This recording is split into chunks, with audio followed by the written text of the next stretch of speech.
ಕರ್ನಾಟಕದಲ್ಲಿ ಅದರಲ್ಲಿ 75-80 ಮನೆ ಅನ್ಸ್ಕೊಂಡು ಅಂದರೆ ಸೇರಿಸಿ ಹಾಕೋದು ಸರ್ಕಾರಕ್ಕೆ ಬರೋ ಮೊತ್ತನೂ ಹೋಯ್ತು.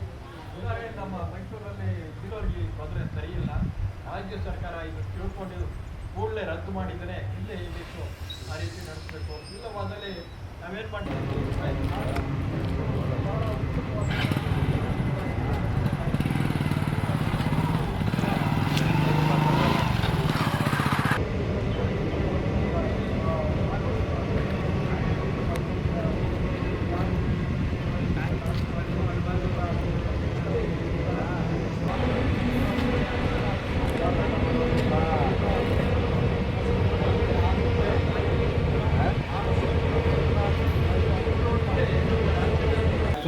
ಇನ್ಶೂರೆನ್ಸ್ ಇದೆಯೋ ಇಲ್ವೋ ಅಂತ ಅದರಲ್ಲಿ ಮೈಸೂರು ಕರ್ನಾಟಕದಲ್ಲಿ ಚೆಕ್ ಪೋಸ್ಟ್ಗಳಿವೆ.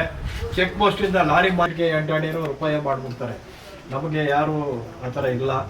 ಕೂಡಲೇ ಸರ್ಕಾರ ಇಲ್ಲ, ಡೀಸೆಲ್ ಬೆಲೆ ಕಮ್ಮಿ ಮಾಡಬೇಕು. ಭ್ರಷ್ಟಾಚಾರ ಜಾಸ್ತಿ, ಯಾಕೆಂದರೆ ಭ್ರಷ್ಟಾಚಾರ ಹೇಳ್ಬೇಕಾದ್ರೆ ನಾವು ಪ್ರೂಫ್ ಕೊಡಬೇಕು.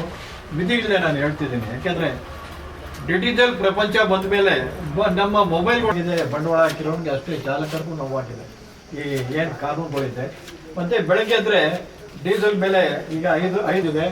ನಾವು ಇವತ್ತು ಬೆಳಗ್ಗೆ ಪ್ರಾರಂಭ ಮಾಡಿರೋದ್ರಿಂದ ಮಧ್ಯರಾತ್ರಿಯಿಂದ ನಮ್ಮ ವಾಹನಗಳು ಯಾವುದೂ ಬಿಡ್ತಾ ಇಲ್ಲ. ನಾವು ಹಾಗೆ ಹರತಾಳ ಮಾಡ್ತಿದ್ದೀವಿ. ಅಂದರೆ ಎಷ್ಟು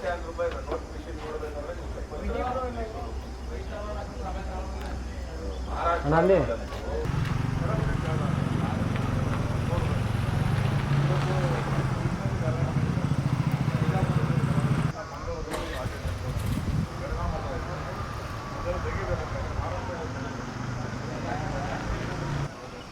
ನಿಮ್ಮನ್ನು ಕರಿಬೇಕಲ್ಲ.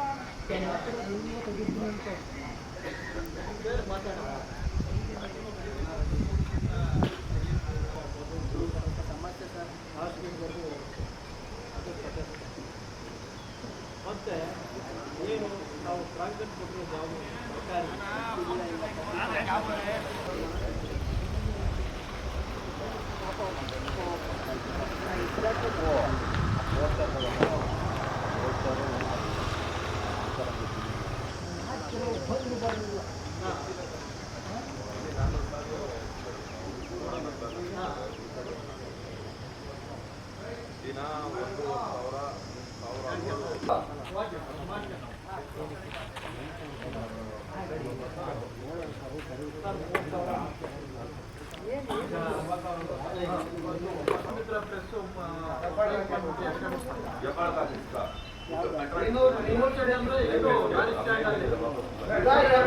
ಹೆಬ್ಬಾಳು